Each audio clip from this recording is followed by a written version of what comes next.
Olá, sejam todos muito bem-vindos a mais esta aula do Instituto de A Igreja de Jesus Cristo dos Santos dos Últimos Dias. Lembramos de que vocês devem acessar a descrição do vídeo para que possam marcar a sua presença na lista de presença. E para todos vocês que estão nos acompanhando neste estudo de doutrina e convênios, hoje nós falaremos sobre as sessões 27 e 28. Essas duas sessões, talvez, são as que podemos chamar de 8 ou 80. Na sessão 27, Joseph não buscava revelação alguma. Na sessão 28, alegavam ter mais revelações do que realmente eram dadas.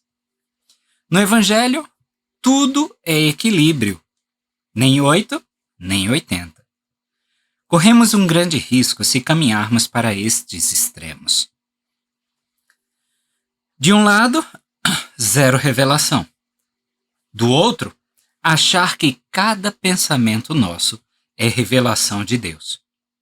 O Senhor demonstra por essas sessões que há uma ordem para a revelação, o que não nos deixa cair em uma anarquia revelatória e ainda assim conserva certa liberdade para este tipo de comunicação divina.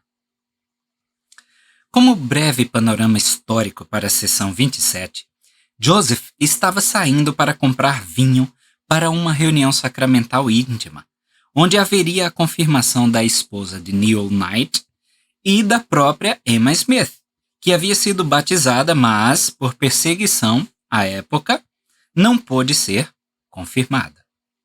Nesse caminho, em busca do vinho, um mensageiro divino dá instruções a Joseph. Parte dessa sessão foi adicionada cerca de um mês depois. Gosto dessa sessão porque o Espírito surpreende totalmente. Eu não estou buscando, não é um viés de confirmação ou um viés confirmatório que desenvolvi porque eu estava com o pensamento fixo. Não foi coisa de minha cabeça, porque veio do nada. O Espírito me surpreende e me dá revelação que nem eu mesmo sabia que precisava. Na sessão 28, é o outro lado da moeda. Tudo viraria revelação de Deus nas mãos de Hiram Page, que possuía uma pedra vidente e que argumentava que, se Joseph recebia revelação assim, por que ele não poderia receber também? Era a anarquia revelatória. Essas chamadas revelações destoavam de todo o cânone de escrituras até então. Então vamos lá, sessão 27, versículo 1. Ouvi a voz de Jesus Cristo, vosso Senhor, vosso Deus e vosso Redentor, cuja palavra é viva e poderosa. Pela investidura divina de autoridade, o mensageiro fala em nome de Cristo e como se fosse o próprio Cristo. O próprio Cristo, investido com essa autoridade, falava como se fosse o próprio Deus, o próprio Pai eterno. Versículo 2. Pois eis que vos digo, que não importa o que se come ou o que se bebe ao participar do sacramento, se o fizerdes com os olhos fitos em minha glória, lembrando perante o Pai o meu corpo, que foi sacrificado por vós, e o meu sangue, que foi derramado para a remissão de vossos pecados. Não devemos nos importar com coisas pequenas. Tem coisas muito mais importantes. Se entendermos isto no contexto do sacramento, podemos expandir para outras áreas, para nossas vidas.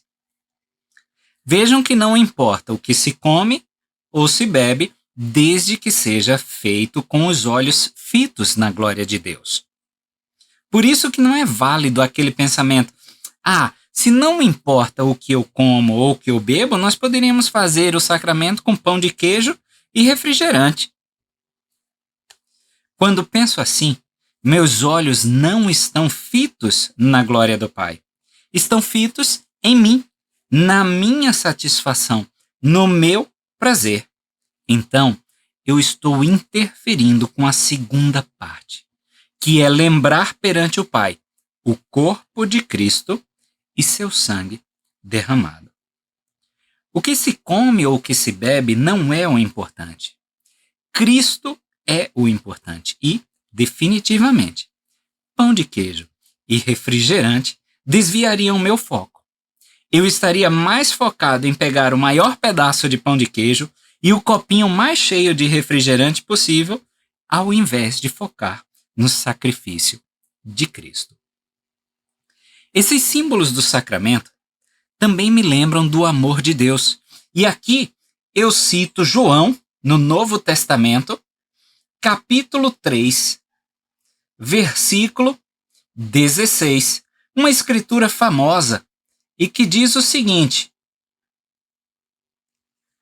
porque Deus amou o mundo de tal maneira que deu o seu Filho unigênito para que todo aquele que nele crê não pereça, mas tenha a vida eterna.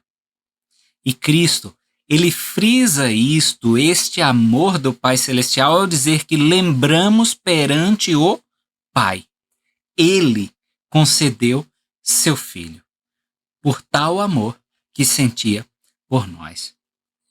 Se essa profunda conexão está acontecendo entre mim e o Pai, se estou sendo modificado por esta sublime experiência, então não importa o que se come ou o que se bebe. Se isso não acontece, não é o fato de usar o pão tradicional e a água que vai mudar alguma coisa. Devemos, em nossas vidas, discernir o incidental do essencial. Ao ensinar uma aula, o que é essencial? Ao criar filhos, o que é essencial? O que é essencial que eles aprendam? O que é essencial para a minha vida? Não vamos ficar presos no incidental. Há uma frase atribuída a vários autores, Santo Agostinho, John Wesley, por aí vai, que é excelente. No essencial, unidade. No não essencial, liberdade. Em todas as coisas, caridade. O Senhor usará essa pequena reunião sacramental local para expandir a mente de Joseph para a última reunião sacramental da Igreja de Cristo, para a qual devemos preparar o mundo. É um preview, uma prévia de Adão, onde Amã. Vamos ver os versículos 3 e 4 da seção 27 de Doutrina e Convênios.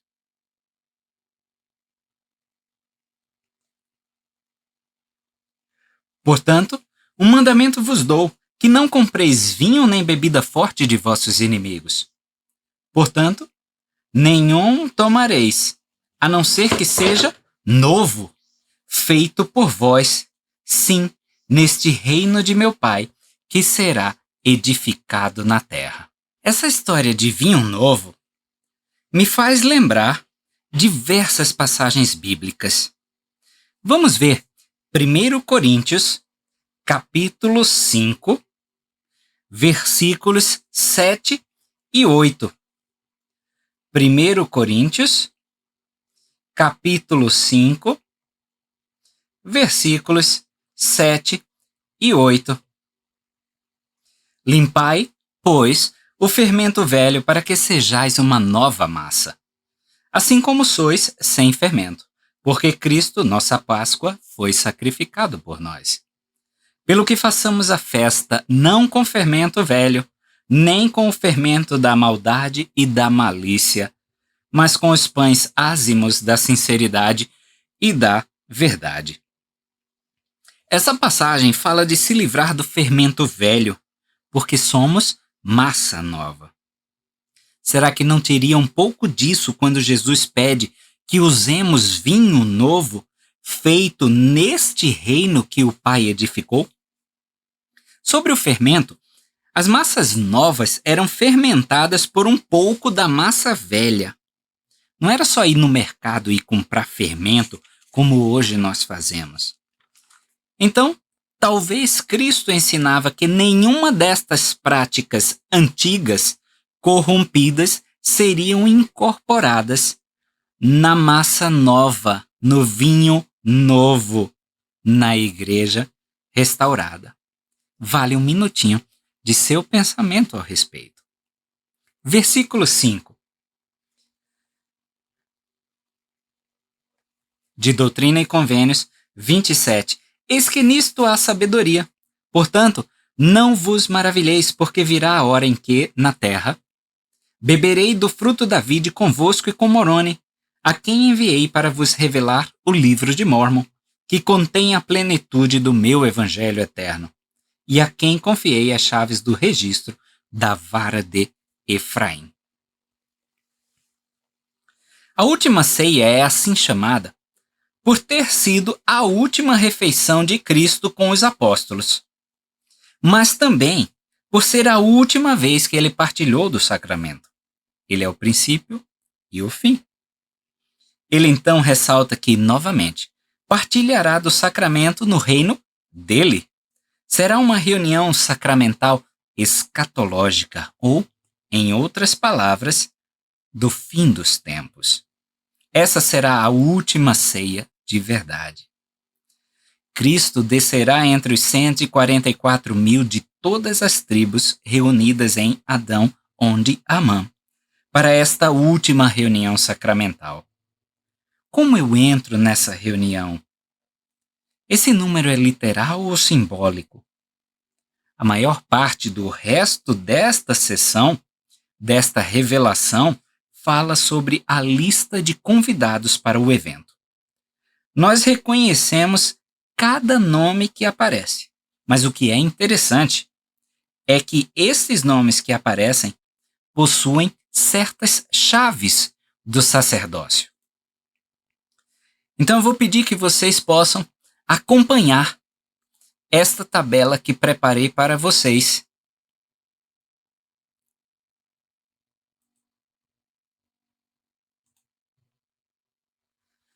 Então nós podemos ver aí que no versículo 5 nós temos o personagem chamado Moroni. E qual é a chave do sacerdócio que ele possui? É as chaves do registro da vara de Efraim. Tá? As chaves do registro do livro de Mórmon. No versículo 6, o Elias mencionado, que é um título, é Gabriel. É isso que a gente pode ver no versículo 7. E também João, o filho de Zacarias. Zacarias esse que ele, Elias, visitou dando-lhe a promessa de um filho que se chamaria João e que seria cheio do espírito de Elias.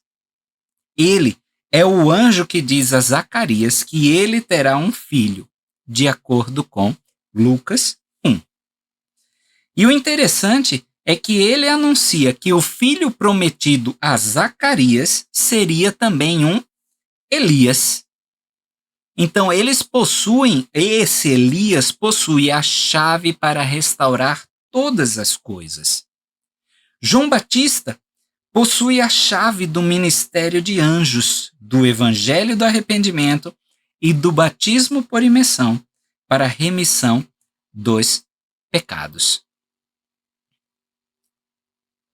No versículo 7 e 8, já vimos que menciona João Batista com as chaves do sacerdócio arônico, como estudamos em Doutrina e Convênios 13. No versículo 9, nós temos o personagem Elias, o profeta, e ele possui as chaves do poder de conversão do coração dos pais aos filhos e do coração dos filhos aos pais, como também podemos aprender em Malaquias capítulo 4, Doutrina e Convênios, seção 2, Doutrina e Convênios, seção 110. é o poder selador. No versículo 10, nós temos mencionado José, Jacó, Isaque e Abraão, que possuem as chaves do convênio abraâmico. Em Doutrina e Convênios 110, Elias traz as chaves da dispensação do Evangelho de Abraão.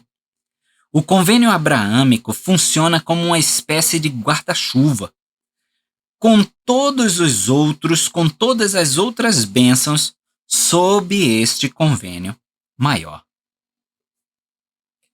No versículo 11, o personagem citado é Adão, que possui as chaves da família humana. Adão este, conhecido na pré-mortalidade como Miguel, ele vai estar lá, logo após vencer a batalha do Armagedon.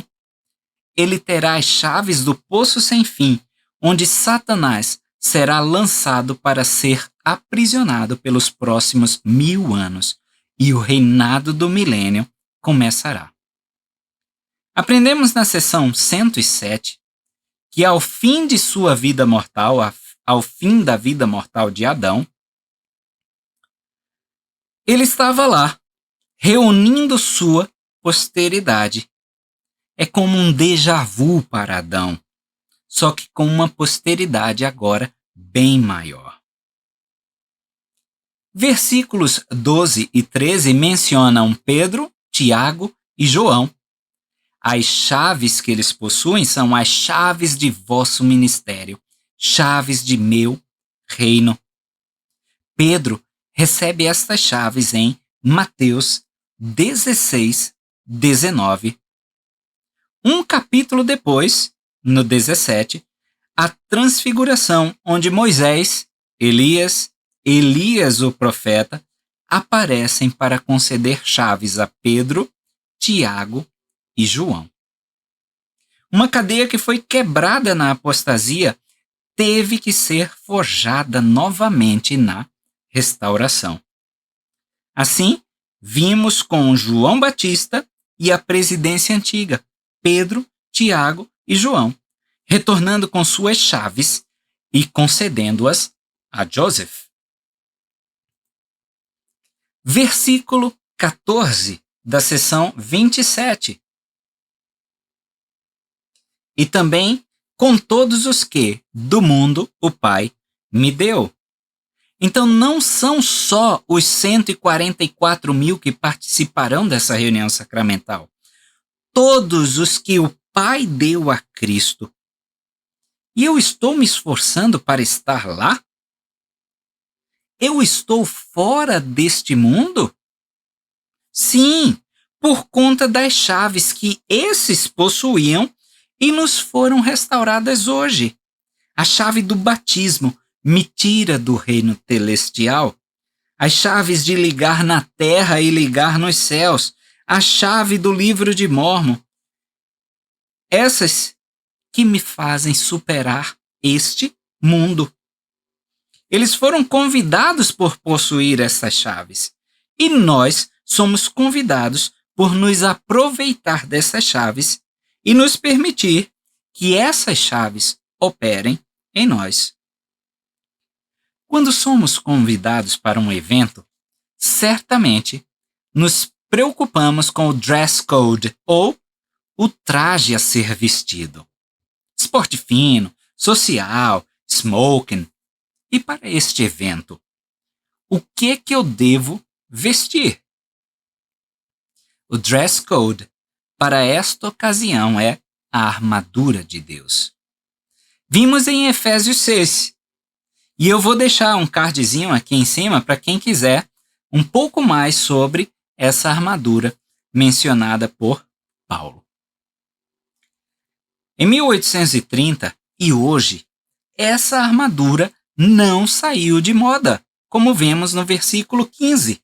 Portanto, alegrai-vos e rejubilai-vos, e cingi os lombos, e tomai sobre vós toda a minha armadura, para que possais resistir no dia mau, havendo feito tudo a fim de subsistirdes. Sim, É um tempo de guerra, mas devemos nos alegrar. E por quê? Porque nós estamos preparados. Cingir os lombos é que na antiguidade você poderia suspender a barra do seu manto. E suspendendo a barra do seu manto, você poderia dar um nó. E suas pernas ficariam livres para correr. E aí vocês podem ver como era feito isso com as túnicas da antiguidade nesta figura. Então, cingir os lombos significa que eu estou pronto. Assim que o Senhor me chamar, estou pronto para correr e correr em direção a Ele. Nós temos que usar a armadura toda, não só as partes que eu mais me sinto confortável. Eu tenho que usar toda ela para me proteger. Não quer dizer que nós, então, vamos sair intactos, sem nenhuma ferida. Aprendemos isso com os guerreiros de Elamã. Mas eu vou resistir. Cheio de ferimentos, talvez, mas subsistirei. Versículo 16. Estai, pois, firmes, tendo cingidos os lombos com a verdade, tendo vestida a couraça da retidão, e calçados os pés com a preparação do evangelho da paz, o qual, para vos confiar, enviei meus anjos. Então é interessante nós notarmos a proteção e a parte do corpo que ela protege. Os lombos, então, devem ser protegidos ou cingidos com a verdade. E o que é a verdade? Doutrina e Convênios 93, versículo 24, define para nós o que é essa verdade, o que é que deve cingir meus lombos. E a verdade é o conhecimento das coisas como são, como foram e como serão. Então, essa é a definição da verdade. É com isso que eu devo cingir meus lombos. Então, é esse conhecimento de quem sou eu. Qual é o meu propósito? De onde eu vim? Que vai me manter focado, com clareza sobre como eu deveria usar os poderes procriadores. Como eu devo proceder com eles. Essa é a verdade que deve manter tudo circunscrito em um todo. Não as mentiras que Satanás incute no mundo sobre o comportamento sexual. Então, essa é a verdade que o Senhor deseja que nós cinjamos os nossos lombos. Ainda no versículo 16, ele vai falar sobre a couraça da retidão que protege meu peito, meu coração, minhas emoções, meus desejos. É a retidão que eu estou desejando? É a retidão que eu anseio o tempo todo? Os meus pés deviam ser protegidos com a preparação do evangelho da paz. Se eu cingir meus lombos para não tropeçar na barra de meu manto, que dirá de eu cair porque pisei em meu cadarço desamarrado? Essa é a preparação para que eu corra a toda velocidade quando Cristo chamar. É esse evangelho que vai me possibilitar correr para atender ao chamado de Cristo. E falta uma parte, e essa parte está no versículo 18, o capacete. E tomai o capacete da salvação, e a espada de meu espírito, que derramarei sobre vós, e minha palavra que vos revelo. E concordai acerca de todas as coisas que me pedirdes. E sede fiéis até que eu venha, e sereis arrebatados, para que, onde eu estiver, estejais vós também. Amém. O capacete da salvação protege a cabeça. É o que está sempre em minha mente? Salvação. Eu penso na salvação, equipo meus pensamentos com salvação. Todos, até o momento, são equipamentos de defesa. O Senhor só menciona um equipamento de ataque: a espada. Do Espírito, da palavra. É o Espírito que torna a palavra afiada. Quão habilidoso eu sou com esta espada! Conheço bem as palavras de Cristo para manejá-la com perícia quando for necessário? Concordar em todas as coisas parece a disciplina militar, a unidade. Seremos valorosos, valentes, mesmo quando o general não está presente? Seremos fiéis até ele chegar, até ele, Jesus Cristo, chegar? Fazendo assim, poderemos estar onde ele está. E lembra-me do conselho dado pelo Senhor a Ema, na seção 25, no versículo 15.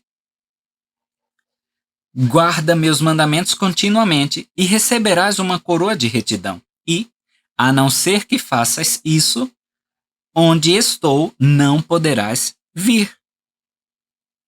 Só poderá estar onde ele está quem guarda os mandamentos continuamente. Versículo 17 da seção 27 de Doutrina e Convênios diz o seguinte: tomando o escudo da fé, com o qual podereis apagar todos os dardos inflamados dos iníquos. O escudo da fé. Em Efésios 6,16, ele, Paulo, diz: tomando sobretudo o escudo da fé. É sobre todas as outras peças da armadura que ele vai. É por sobre todas essas peças de armadura. Então, o escudo estaria protegendo por sobre todas as outras peças que nós mencionamos antes. Imaginem que o dardo, uma flecha, inflamada, pegando fogo, encontre o ponto de união entre essas partes da armadura que nós falamos. O tecido que eu usaria por baixo seria inflamável. E eu, como primeiro pensamento, seria retirar todas as peças da armadura se eu estivesse em chamas. É por isso que o escudo estaria por sobre todas as peças, protegendo a mim. É a fé que me tira de situações quentes, difíceis. Minha fé acalma as coisas. Toda vez que sou tentado a me despir de uma destas partes da armadura, é a fé que me assegura que devo me apegar a cada peça dela. É a fé que me ajuda a navegar por entre estes ataques calorosos contra as minhas crenças. Se esse escudo é grande e largo, eu posso proteger todo o meu ser com esse escudo. Posso me agachar atrás dele e eu estarei todo protegido.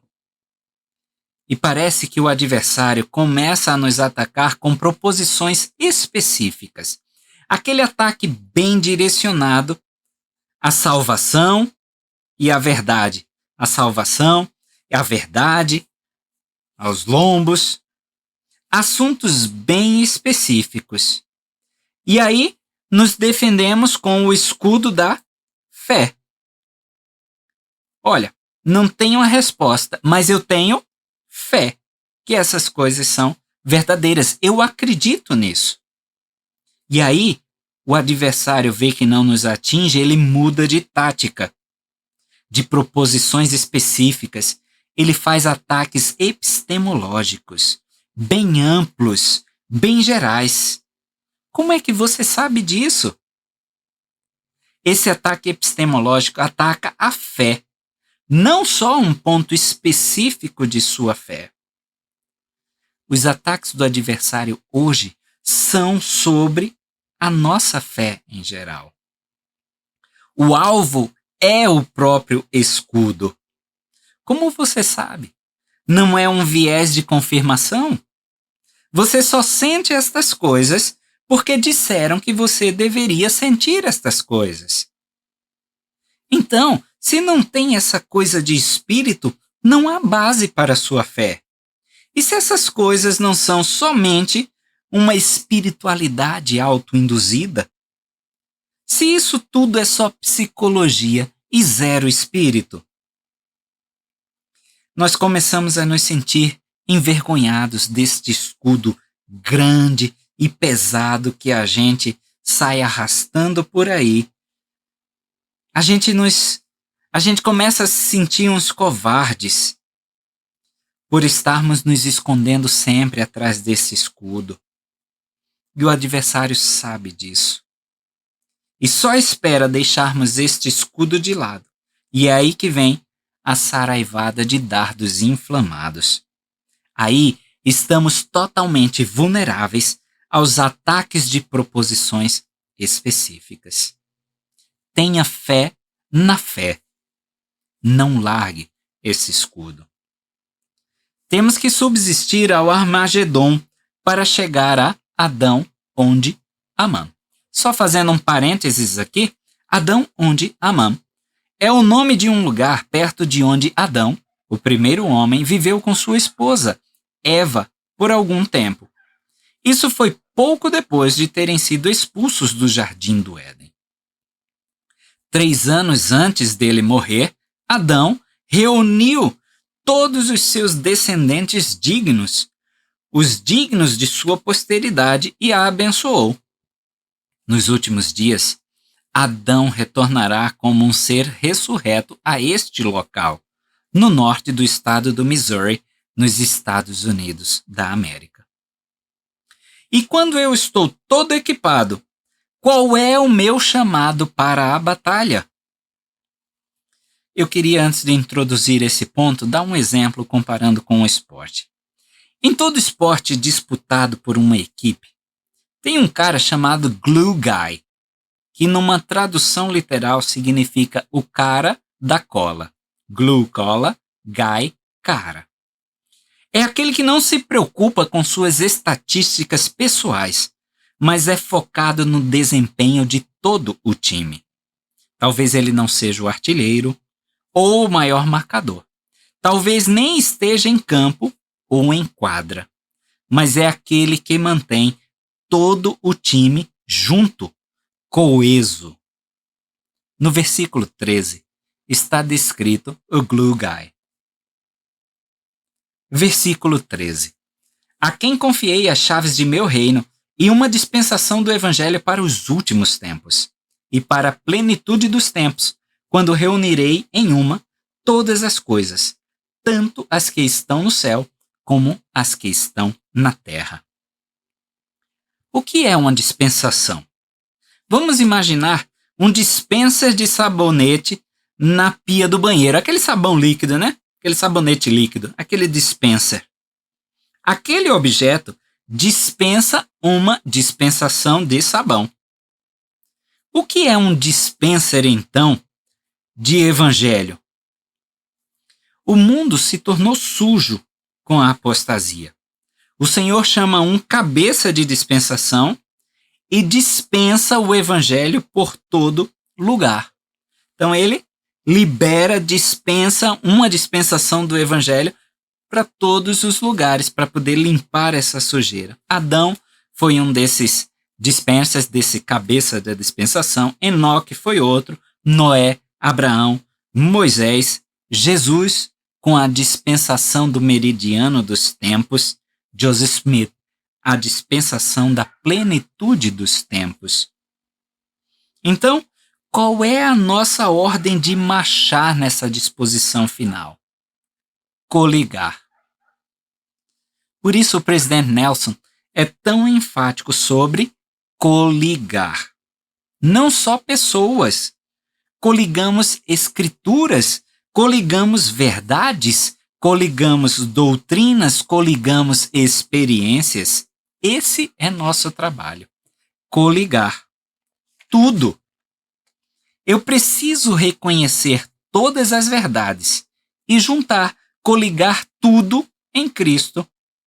Preciso ter amigos muçulmanos que me ensinem as verdades do Alcorão, para eu coligar.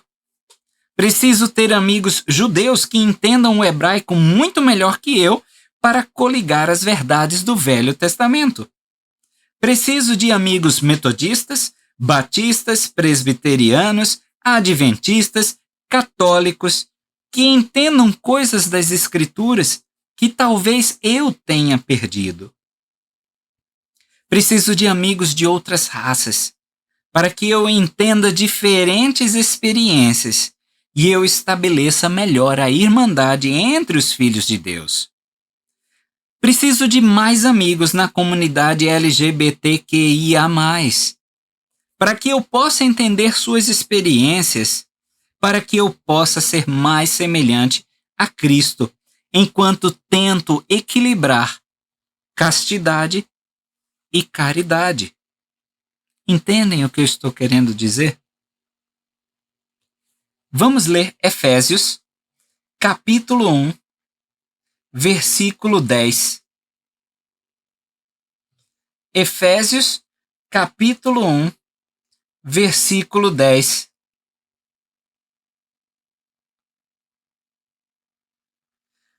Para, na dispensação da plenitude dos tempos, tornar a congregar em Cristo todas as coisas, tanto as que estão nos céus, como as que estão na terra. Essa sempre foi a missão, muito antes dessa dispensação ser dispensada. É nosso dever coligar, juntar todas essas experiências e encaixá-las no grande panorama que é Jesus Cristo. Aquele que ama todos e morreu por todos, pode coligar todos nele. Nenhuma peça desse quebra-cabeça será perdida. Nós, santos dos últimos dias, temos que ser o glue guy. Construir pontes, criar unidade por meio da diversidade, estar abertos a todas as perspectivas e, de alguma forma, tecê-las em uma tapeçaria magnífica de verdade. É o que nós devemos fazer. Não afastar pessoas, condenando-as por não terem a plenitude da verdade. Nós não temos essa plenitude até a verdade deles não estar conectada à nossa. Temos que ser mais abertos, mais inclusivos, mais coligadores, mais como Jesus Cristo. Esta é a nossa tarefa nesta última dispensação. O glue guy final é o próprio Cristo. Numa tradução moderna e melhor de Colossenses capítulo 1, versículo 17, nós lemos: Antes de tudo, ele já existia, e por estarem unidos com ele, todas as coisas são conservadas em ordem e harmonia. Jesus é o glue guy, o jogador mais importante do time, que consiste de todos os que desejam jogar com ele. Que nós possamos ser glue guys, servindo ao glue guy com G maiúsculo. Essa foi a sessão 27 para vocês. Estão prontos agora para que nós possamos discutir a sessão 28? Hiram Page alegava ter essas revelações vindas de Deus. Talvez nem por maldade em si. Ele realmente acreditava que vinham de Deus. Muitos outros estavam sendo influenciados por esse comportamento. E Joseph estava no meio desse impasse. Supercorrigir e fechar as portas para a revelação, chegar a um ponto de tirania revelatória, ou deixar virar anarquia revelatória do jeito que estava virando. Vamos ver o versículo 1 da seção 28. Eis que te digo, Oliver, que te será concedido ser ouvido pela igreja em todas as coisas que lhes ensinares por meio do Consolador, a respeito das revelações e dos mandamentos que dei.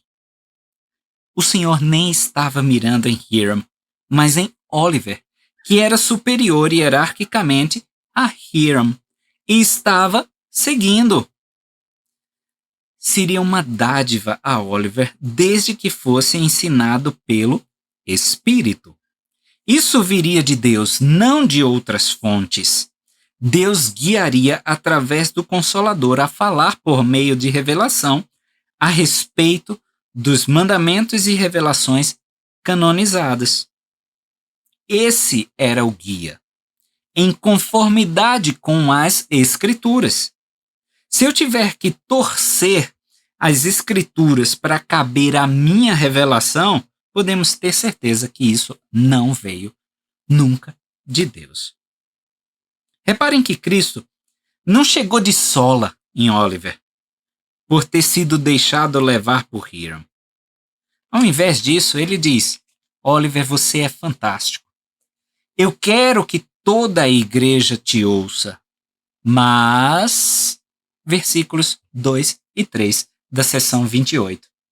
Mas eis que em verdade eu te digo, ninguém será designado para receber mandamentos e revelações nesta igreja, a não ser meu servo Joseph Smith Jr., porque ele as recebe como Moisés. E tu serás obediente às coisas que eu lhe der, tal como a Arão, para declarar fielmente à igreja, com poder e autoridade, os mandamentos e as revelações. Veja um paralelo aí. Na antiguidade, Arão era melhor de oratória que Moisés. Arão era o porta-voz, mas Moisés continuava sendo o revelador. Oliver e Joseph. Arão e Moisés. Porta-voz e revelador. Também nas escrituras antigas, vemos o mesmo perímetro revelatório ser estabelecido. Números 11, por exemplo, Moisés desejava que todos fossem profetas, que todos tivessem o Espírito do Senhor. Em Números 12, Miriam está profetizando e Arão falando mal de Moisés. O capítulo 11 abre a porta. O 12 fecha a porta um pouquinho, porque o Senhor não quer anarquia nem tirania. É o meio termo. Não é 8, nem é 80. Mandamentos e revelações viriam de Joseph. Mas Oliver, ele está dizendo para Oliver, ensine-os, explique-os. Você tem dons para isso. Não subestime seu papel, mas também não superestime o seu papel. Versículos 4 e 5. E se em toda e qualquer ocasião fores levado pelo Consolador a falar ou a ensinar, por meio de mandamento à igreja, poderás fazê-lo. Não deverás, porém, escrever por meio de mandamento, mas segundo a sabedoria. Você pode falar, mas não escrever. É uma coisa explicar doutrina, outra é definir doutrina. Sabedoria versus mandamento. Há uma diferença entre individual e institucional, inspiração e canonização. Versículos 6 e 7. E não darás ordens àquele que está acima de ti e à frente da igreja. Pois dei a ele as chaves dos mistérios e as revelações que estão seladas, até que lhes designe outro em seu lugar. A revelação, ela flui para baixo, não para cima. Sim, nós podemos enviar para cima nossos conselhos, perspectivas, mas devemos confiar que esse atalaia lá no alto da torre enxerga muito mais que nós. Tem uma perspectiva diferenciada. Nós temos que achar este equilíbrio. E o problema estava lá. A bagunça estava feita. Agora precisava ser corrigida, arrumada. E como abordar essas situações difíceis? Seja na igreja, seja em nosso lar, no trabalho, que a gente tem que corrigir as coisas, que a gente tem que ter umas conversas meio espinhosas. Eu posso fechar os olhos e fingir que eu não vi e esperar que tudo se resolva como num passe de mágica? Eu posso ir com tudo para cima da outra pessoa e humilhá-la publicamente para que, pela vergonha, pelo medo, ela nunca mais torne a repetir o comportamento? Vamos ver então como o Senhor queria que arrumassem a bagunça. Versículos 11, 12 e 13. E também deverás procurar teu irmão, Hiram Page, em particular, e dizer-lhe que as coisas que ele escreveu por meio daquela pedra não procedem de mim e que Satanás o iludiu. Pois eis que essas coisas não lhe foram designadas, e a ninguém desta igreja será designada qualquer coisa contrária aos convênios da igreja. Pois todas as coisas na igreja devem ser feitas em ordem e de comum acordo e pela oração da fé. Primeiro, o Senhor lembra que Hiram, mesmo em erro, era irmão. Eu enxergo aqueles com quem eu tenho essas conversas difíceis como irmãos, não como inferiores a mim? Ele não era um inimigo. Segundo, a ordem, comum acordo, convênios, designações na Igreja de Cristo. Não é bagunça. Hiram entendeu errado. Oliver, você também entendeu errado e foi na dele. Então fale com ele, em particular. Não faz um circo disso. Como já diz o ditado, roupa suja se lava em casa. Não faz um escarcéu disso, em particular. Né? Também diz outro ditado, se tiver que elogiar, elogie em público, mas se tiver que repreender, no particular. Versículo 14. E ajudarás a resolver todas essas coisas, de acordo com os convênios da igreja, antes de iniciares tua viagem entre os lamanitas. Arruma a bagunça antes de sair em missão, Oliver. Não vá sair em missão para fugir dessa conversa difícil. Não vá sair em missão para fugir desses seus problemas. É isso que o Senhor diz para nós. Nem deixa o tempo passar. O mal entendido pode, fazer esse erro crescer. Então, resolve já. Oliver e mais 3 irmãos foram chamados para uma missão no Oeste, aos lamanitas, nativos americanos. Então a gente não pode correr simplesmente dos problemas, senão outra pessoa vai ter que resolver. A gente sobrecarrega outros. Não devemos procrastinar o arrependimento de outros e o nosso também. Se tem problemas, resolve. E já. Versículo 8. E agora, eis que eu te digo, irás aos lamanitas para pregar-lhes meu evangelho. E se aceitarem os teus ensinamentos, estabelecerás entre eles a minha igreja e receberás revelações, mas não as escreverás como mandamentos. Esse é o chamado missionário de Oliver. Ele que havia errado, estava sendo prometido que teria revelações. Que misericórdia do Senhor! Alguém que pisou na bola está tendo uma nova chance. Resolvam o que tem que ser resolvido e vamos brilhar. Vamos contribuir com coisas gloriosas nessa obra do Senhor. Nós devemos oferecer esse tipo de compaixão que o Senhor oferece a Oliver. Versículo 15. E desde o momento em que partires até regressares, ser-te-á indicado o que fazer. Sabe a história da Cinderela? À meia-noite, todos aqueles dons, aqueles presentes recebidos da fada madrinha sumiriam. Ela tinha aquela janela de oportunidade. Se não agarrasse, já era. Aqui é a Cinderela Santos dos últimos dias. O que o Senhor prometeu a Oliver? Eu te guiarei. Indicarei o que deve fazer. Mas o Senhor deu um tempo específico. Corre, Oliver. Tic-tac.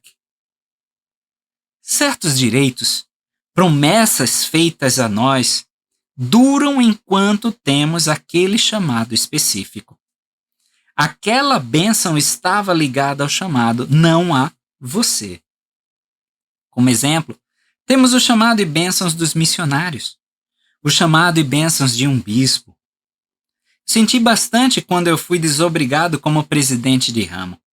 As bênçãos que vinham com este chamado, o conhecimento, a compaixão, a empatia, a misericórdia. Então, Cinderelas, vamos aproveitar ao máximo esses dons e bênçãos que misericordiosamente o Senhor nos dá, por meio desses chamados temporários.